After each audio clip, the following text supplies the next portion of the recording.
Good morning. Thank you, Leslie. Thank you, Sukumar. Thank you, Jason, for this opportunity. Yes, I come from the state of Telangana, which is the youngest state in India today. In fact, it was formed about 2.5 years ago. And I keep calling it the startup state of India because we are the youngest and we have been doing some things with the bent of mind of a startup. There's opportunity to speak at EMTECH India, which is a collaborative effort of Mint and MIT. It's a great opportunity because it not only gives me an opportunity to present my state and the potential of opportunities there, but also overall perspective from a government side on what it is that a country like India needs at this point in time. We live in a very interesting time. We live in the times of Internet of Things. We live in a world where your refrigerator can talk to your washing machine, which in turn can talk to your Echo, which in turn can talk to your car, etc., etc. The list goes on.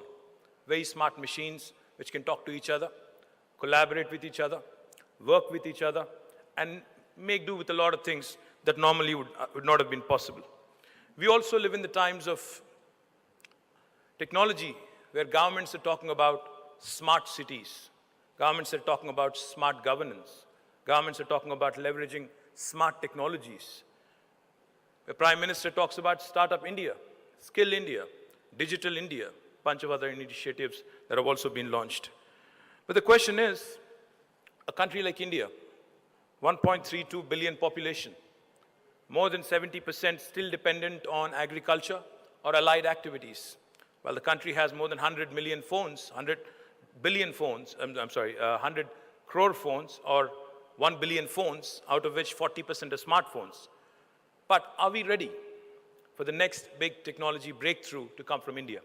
Are we ready to leverage technologies to create a social impact? Our Chief Minister, Honorable Shri K. Chandrasekhar Rao, he's not a technologist himself. He's a man who comes from the grassroots. So whenever I talk to him about technology, whenever I tell him the power, the ability of technology to change things, he only has one thing to say. He says, what is the outcome? What is the expected outcome? Can this make a visible social impact? Can this actually help a man on the street? Can you actually bring about a social change by way of whatever technology you refer to? If the answer is yes, then I'm all for it. If it's no, then it's futile. Any technology, for that matter, unless it brings about a perceptible change and has a perceptible social impact, we can talk of a lot of things. I think we were just talking about Li-Fi. Wireless emissions through LEDs. Fantastic, great concept. Some countries have implemented it. Sao Paulo, South Africa, Johannesburg, etc. We've tried it. In fact, we wanted to do it at Hyderabad as well. But we realized that it was way too expensive. Point I'm trying to make is, unless technology actually also has a social angle, unless it is also having the social impact perspective embedded within its idea, I don't think it's worth the kind of effort that we put into. The second thing I'd also like to point out, a lot of times in a federal republic like India, each state operates in silos. Each of us operate in silos. We don't really know what the other state is doing, unfortunately. But events such as this give us an opportunity to come, to interact with some of the young, smart minds and extraordinarily intelligent people, learn from you. Our core belief is, as a state, that none of us in the government, none of us in our state, no single individual or institution is a repository of wisdom. We believe in learning from best practices, wherever they are, in some other government, in some other state, or from some other country, making sure we pick up these best practices and actually converting them into the next practices which are applicable in our context, in our state's context as well. In fact, a couple of initiatives which we were very proud of as a young state. Hyderabad and Telangana are identified as having some core strengths, especially in information technology sector. We are the #2 destination in India for software services, next to Bangalore. Hyderabad is known to be home. If you look at the top 5 most valued technology companies in the world today, 4 of them out of the top 5 have chosen Hyderabad as their largest base outside of their headquarters. That would include Apple, Google, Facebook, Microsoft, and if you also look at the top 10, we'd also have Amazon. So we have out of the top 10, 5 institutions, 5 large technology enterprises setting up shop in Hyderabad, which is their largest base. Now, why did this happen? Why have all these tech companies started looking at the huge potential in India, and why Hyderabad? Why? Because today India offers the one thing that the world seems to be missing: the huge potential, the huge opportunity of the young Indians, the human resources, the high value, not so costly value proposition of the human resources. And Hyderabad has that in plenty. And that's one singular reason. If I have to put out one singular reason as to why Hyderabad has been the place of choice, I think I would say the talent pool, the people that reside there, and the quality of life Hyderabad offers. But what is it that we are doing as a state to further this mission of digital India, or digital Telangana as we call it? We're doing 2 things. Because the way I see it, this whole idea of digitization is great. But for it to actually be successful, you need 2 components. One, of course, the infrastructure. Infrastructure which goes right to the grassroots, right to every household. 2, of course, the digital literacy aspect of it. With respect to digital infrastructure, as a state, we've done something very novel. In fact, about 2 years ago, we've embarked on a very large mission with a $7 billion investment outlay, with a very ambitious agenda of wanting to give a portable drinking water connection to each and every house in Telangana. That would be about 10 million houses in the state of Telangana. When we started working out and started laying out the plans, we realized that we would be laying nearly 150,000 kilometers of new pipeline. Essentially, we would be trenching, digging up the entire landscape of Telangana. Then we said, why can't we synergize? Why can't we combine other things into the same trench? So we started thinking of multiple things. But the first thing that came to the fore, besides obviously the water pipeline, is fiber optic network. So in the next 18 months, Telangana will not only be the first state in India to give a portable drinking water connection to each and every house, we'll also be the first state in the country to give a proper broadband connection to each and every household in our state. Now imagine the possibilities. Imagine the possibilities. Once the last mile is bridged, once the last mile connect is established, imagine the possibilities that can be unleashed. E-commerce, e-health, e-education, a bunch of other things that you guys know much better than I do. In fact, I was telling somebody the other day, some eminent gentleman who I met, I said, sir, I think this will help us leapfrog from where we are to maybe about 15 years ahead. He smiled and he said, no, I think this will help you pole vault. Leapfrog is a very small word. This will help you pole vault from where you are, possibly to at least 100,000 miles. So that's the kind of agenda we've set for ourselves. Now, the other thing we've also started doing simultaneously is digital literacy. In fact, Telangana is today the #1 state on electronic transactions, digital transactions. A lot of people talk about demonetization and the aftermath. Telangana today is the #1 state in terms of electronic and digital transactions across the 29 states in India. We have started a very aggressive campaign to promote digital literacy, to ensure that at least one single person from each and every house actually is converted to digital literacy. Now, the other thing we also started focusing on is innovation and entrepreneurship. Yes, India is known as the back office of the world. India is a services hub for the rest of the world. But today's young Indians are certainly wanting more. And we as a new government, we as a young government, as I call us startup state, we seized the opportunity. What have we done? as part of my job, I speak to several youngsters. When I speak to them, I see this burning desire, fire in the belly to do more. In fact, I think just about a couple of years ago, a lot of these valuation games, a lot of these takeovers, when they happen, I read them with interest. When WhatsApp was bought by Facebook at a valuation of $19 billion, I almost fell off my chair. I said, I use WhatsApp on a daily basis. I never thought it was so expensive. I never thought it was so valuable. I was confused.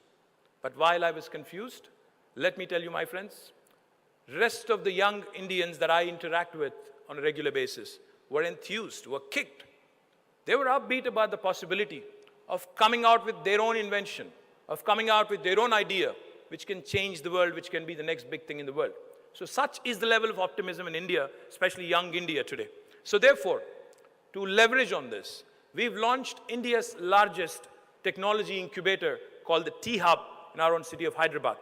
T-Hub today brings about a fantastic convergence, a brilliant marriage of business mentorship, technology mentorship, and legal and IP mentorship, all facilitated by the government in a single premises. Today, it is home to more than 200 startups which are looking extremely bright and which are looking extremely good. And in fact, we've also launched a program called the T-Bridge, which connects our startups to the Valley ecosystem in Silicon Valley. It connects young startups from India to elsewhere, and also those startups back into India. The reason why we've done this, the example that I gave you a minute ago, WhatsApp. Imagine for a second, hypothetically, if a young Indian youngster had come up with a product like WhatsApp, right here in India, right here in Delhi, would it have been valued at the same amount, $19 billion? I suspect the answer is no. So it does matter. We do say that technology creates a great level playing field, the world is flat, etc., etc. But physicality of where you're located, physicality of where you have to be present, and to pitch to the right kind of venture capital also matters. So therefore, we've created a program called T-Bridge, which facilitates any startup wanting to go from India to the United States or to Israel or to Germany. We've forged partnerships with multiple countries across the world. And we want our Indian youngsters to be able to tap into these markets as well. Now, when I talk about venture capital, yes, venture capital is the key, of course, for getting all these startups going, for getting all these young minds revved up, and taking them to the next level beyond the valley of death. Now, again, I was pitching this idea of T-Hub and T-Fund, as I call it, to a large businessman who heads a large business conglomerate. I said, sir, I think venture capital is the key. He said, he laughed and he said, no, for India, adventure capital is the key. It's not venture capital that I'm looking at. I think what you need to be doing in India today is a bit of an adventure. So therefore, my request through this podium also is, a country like India needs a lot more in terms of not just coming out with the right kind of products, but also customizing them to our requirements. In fact, I, as a Minister for Information Technology and Municipal Administration, since Government of India started talking about smart cities, I get a lot of people pitching to me. A lot of people come and say, you know, I have a fantastic smart city product. Why don't you use it? I was there at a presentation about 6 months ago. There was this large international company which came in, and which myself and Jayesh, Naveen, we were all part of this presentation. So they went on and on. They said, you know, I could send you an alert if somebody abruptly cuts into your lane while you're driving. I can send you an alert to your command control center. I said, fabulous. Why don't you send me an alert when somebody is actually heading towards me on a one-way street? That gentleman looked puzzled. He said, why would you need that? I said, welcome to India. Unfortunately, that's how we drive. Point I'm trying to make is, we live in a very different kind of world.